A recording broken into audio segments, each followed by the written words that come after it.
In my vlog on Shropshire Folklore of Mary Webb, I mentioned that Mary was heavily influenced by Charlotte Burne, and a jointly authored book, Shropshire Folklore, A Sheaf of Gleanings. I actually find that A Sheaf of Gleanings is ready available both from booksellers and online. So I've decided to begin a series based from the large and detailed book. Where I can, I'll augment it with additional materials. I think I also need to apologise that it'll mostly use still photography that I can find on the internet. As from Indonesia, I cannot find relevant video clips, and I'm most unlikely to return to the UK again.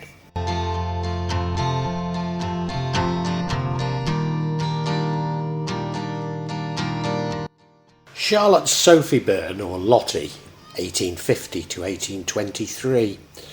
Charlotte was actually born just over the border in Staffordshire at Morton Vicarage. It's said that she inherited her interest in folklore from her mother, also called Charlotte Burne, but this time Charlotte Ann Burne, 1820 to 1893. Charlotte's father, Sambrook Thomas Higgins Burne, 1822 to 1861, was born into a wealthy Staffordshire family. He matriculated at Trinity College, Oxford, in 1841, but did not take a degree. But it would seem that he was disinherited by his father. He was assisted by his brother, the Reverend Thomas Burne, whom was the perpetual curate of Morton in Staffordshire.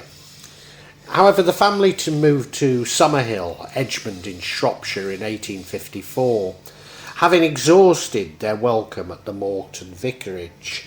And Lottie seems to make a big point of this, that she's finally living in Shropshire. But the truth is, all of these spaces I speak of are just running along the border of Shropshire and Staffordshire. They're very similar places, to be honest. Now, her father's said to have taken to shooting, hunting and drinking. In 1857 he was twice thrown from his horse, and as events surrounding it were somewhat taboo, it's fair to assume that he was drunk, but this led to his premature death in 1861. Lottie suffered a serious illness during her early years. Conditions of ill health and obesity would impede her physical well-being throughout her life. In 1875, Burne became friendly with Georgina Frederick Jackson, who was collecting material for a Shropshire workbook, 1879, and its companion work with the provisional title of Folklore Gleanings. Jackson's demise led Burne to take over her material, adding her own collection of tales to produce Shropshire Folklore, A Sheaf of Gleanings. This probably explains the claim that the book was jointly authored. In the 1890s, she resided at Pyebirch, Eccleshall, again in Staffordshire, where she collaborated with the local folklorist and folk song collector Miss Alice Annie Keary of Stoke-on-Trent. Together they spent 3 years, around 1890 to 93, collecting material locally in North Staffordshire. While a number of joint papers were published, Burne moved to Cheltenham somewhere around 1894, and the project failed to be realised in a book form. She became the first female president of the Folklore Society, 1909 to 1911, and indeed was active in the Folklore Society for some 40 years.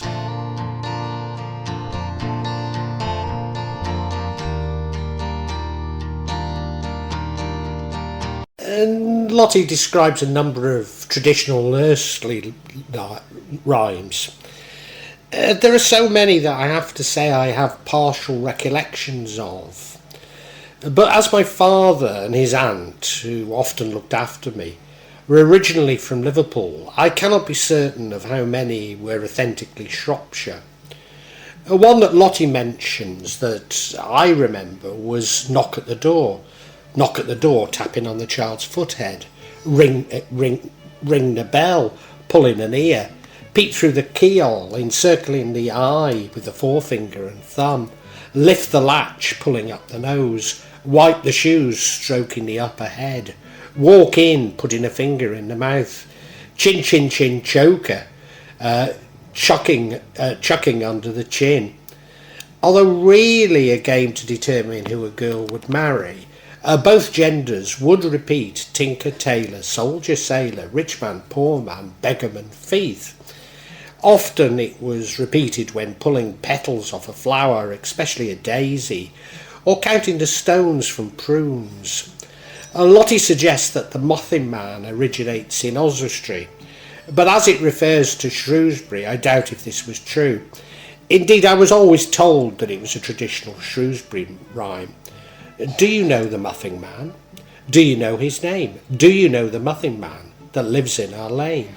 All around the Buttercross, up by St Giles's, up and down the Golden Shot, and call it Molly Miles's.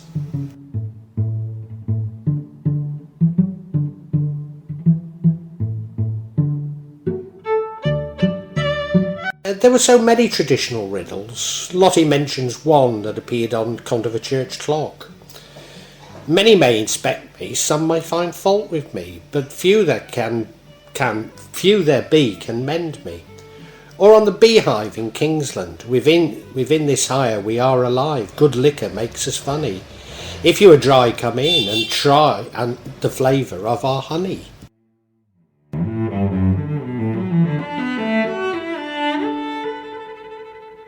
The epitaph of Thomas Davies' 1797 grave in Worthing churchyard said, "The world is a city full of crooked streets. Death makes the marketplace where all mankind must meet. If life was merchandise that men could buy, the rich would always live and the poor must die." Whilst in Astley Church an epitaph reads, "Many years I've seen and many things I've known. 5 kings, 2 queens, and a usurper on the throne. But now lie sleeping in the dust, and you, dear reader, shortly must." And now I've already mentioned before the story of the showman Robert Cadman, who fell to his death from St Mary's steeple in Shrewsbury. And a rhyme recorded this on his grave. Good night, poor Bob Cadman. Ton lived and died like a madman."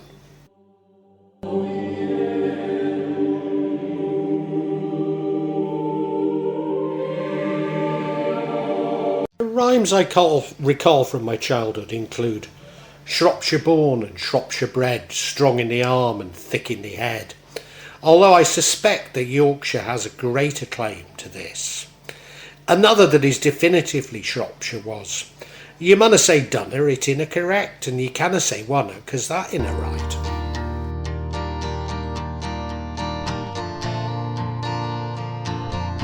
Memories of many proverbs and local sayings. Local sayings that Lottie mentions that caught my eye include, "Dunna swear or they'll catch no fish." "There is more honesty in a penny than in £5. "Child's pig and daddy's bacon." "Don't throw your property out of the door with a spade while your husband is bringing it in through the window with a spoon." "It takes 2 blows to make a battle." "We never miss the water till the well one's dry." "Everyone to his liking," as an old woman said when she's kissed a cow. "When there's green frost," which meant never. "To draw the feathers across another's eyes," meaning to blind or deceive him. "To marry the midden for the muck," meaning to marry an undesirable person for money. Now, as this was told by my father, I always believed this to originate in Liverpool, along with "faint heart never won fat tart," meaning to be bold to achieve your desires, and "to turn up your toes," meaning to kill you.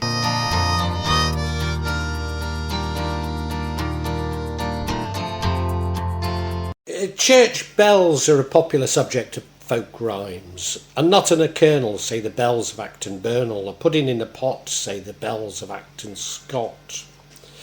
I cannot be sure if I recall this, but I do the following as it mentions Condover. Pitcher and patch, say the bells of Old Atcham. Hold on to your shield, say the bells of Battlefield. Ristle, rassle, say the bells of Bishop's Castle. Up seven and down Morve, say the bells of Bridgenorth. Roast beef and mutton, say the bells of Church Stretton.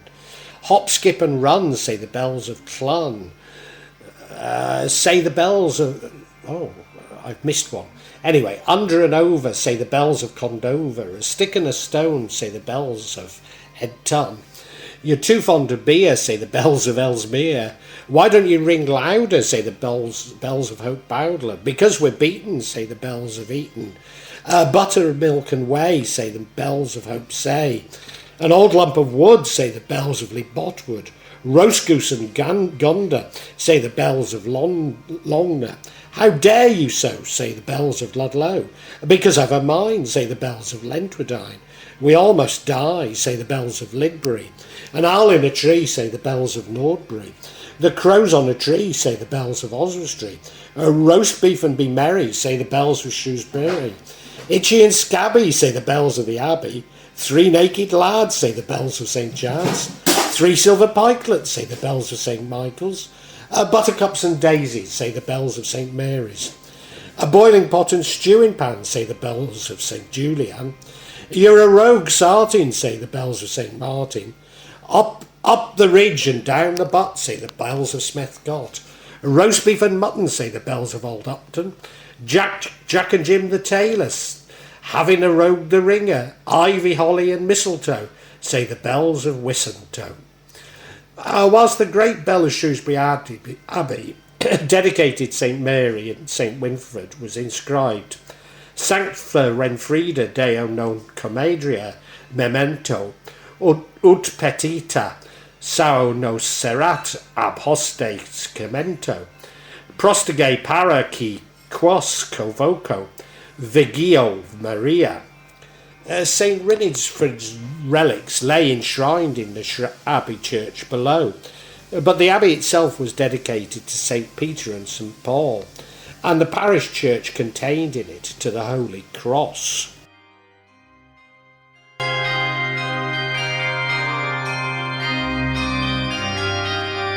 As a child in the 1960s, I recall many games from the playground at Condover School, but I'm also aware of a good many that I've forgotten. Whilst the boys and the girls did play together, there was a distinction between boys and girls' games. The boys' games were often more violent and involved a skill. Marbles and conkers being examples that come to mind. The forfeit being a destroyed conker or the loss of one's marbles. Sorry, in Shropshire, it probably means it everywhere, but in Shropshire it means it to lose one's mind. And I do literally mean just to lose a marble, not one's mind. A real favourite of my youth was What's the Time, Mr. Wolf. Whilst closer to a boys' game, it was enjoyed by both genders. And it's a variant of the many it games by which the loser becomes it. An original Mr. Wolf is selected and he turns his back on the other children. They then approach Mr. Wolf asking, "What's the time, Mr. Wolf?"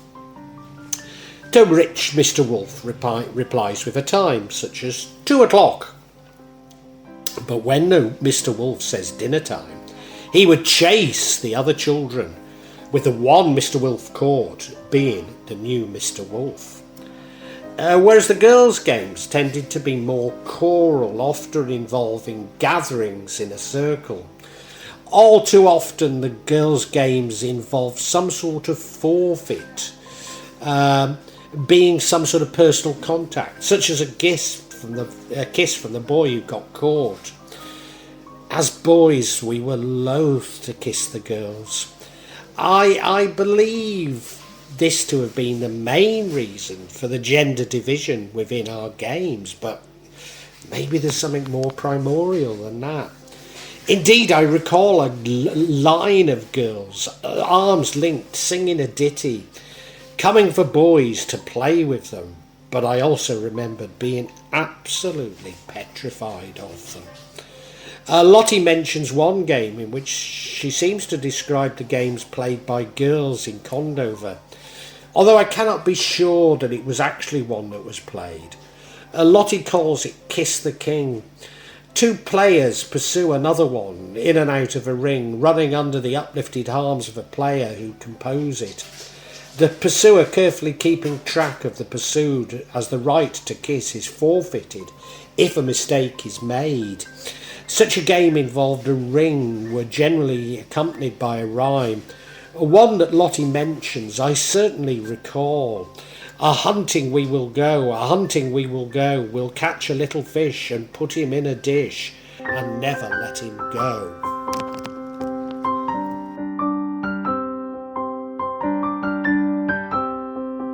Many games could be described as dramatic games involving a story, often with some sort of moral to it. One I recall is Nuts in May, which, as I recall, it was played on particularly cold days. The players forming two rows facing each other, advancing and retiring alternatively. They then draw a boundary line on the ground between them.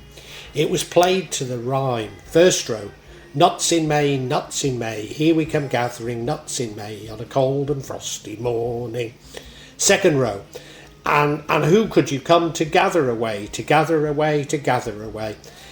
etc. And we have come to gather Susan away, etc. And who will yon fetch her away? First row, we'll send Roger to fetch her away. The two players' names stand with their feet touching on the boundary line and pull against each other, assisted by those behind it, till the attacking party have succeeded or failed in dragging the named player they ask for to the other side. Although Lottie doesn't mention it, I seem to remember Nuts in May was somehow related to workhouse residents picking oakum. Another which seems to have a strong Shrewsbury connection was Bull in the Barn, a part of Shrewsbury's Mount district. The players form a ring, one player in the middle called the Bull, one outside called the King.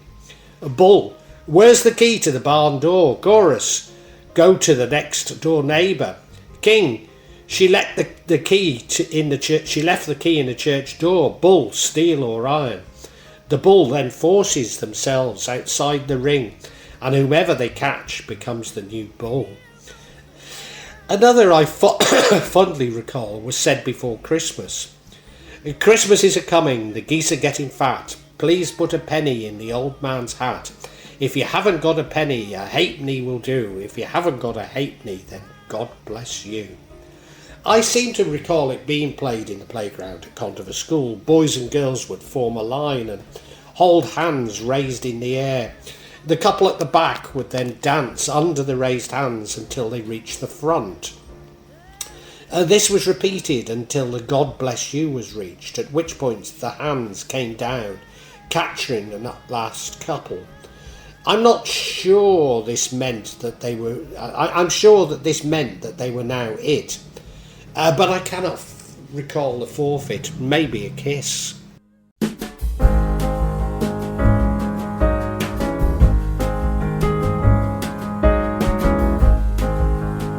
Well, that concludes my series on a sheaf of gleanings, or at least I think it does. I mean, it's a huge collection, and if it's well received, I could be tempted back to it. So leave a comment if you want more. But they won't be as good, I don't suppose. I've sort of taken the best. A number of things have struck me in reading it that I propose to describe by way of a summary. Even though the book is less than 140 years old, there's so much allegory which is a little bit difficult to decipher. Now, admittedly, it talks of things older than 140 years ago, but nevertheless, she there's much of the allegory she doesn't explain. And now, I don't think this is the place for me to talk about the scriptures, but If it's difficult to understand a book from 140 years ago, is it not a supreme arrogance to interpret books from thousands of years ago literally? Well, it's just a view. On the subject of religion, it shows how early traditions have been incorporated into Christianity. Then how Catholic mysticism, for want of a better word, had somewhat been watered down by the Anglican Church. Nevertheless, it does illustrate the importance of the Church some 140 years ago compared to now. And in particular, St Chad's Church, which, as you know, I attended, which I guess was the establishment church of Shrewsbury, but, well, no, I suppose it was. I speak of earlier traditions, and we can only speculate what they were, but I can see the influence of animistic beliefs interspersed throughout the book.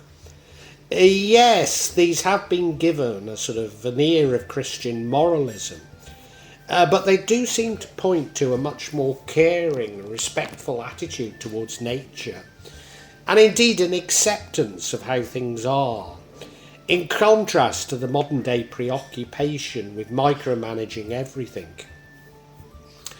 And maybe the Celtic or Welsh traditions provide a clue as to the old beliefs of Shropshire. You see, following the collapse of the Roman Empire, Wales actually seemed far more cultured and civilised than much of England. That Shropshire prior to the Saxon invasion shares so much with Wales comes as no surprise. You may reject this explanation, but it's one that I believe, and that is that there is many ghost stories appear to point to these animistic morals.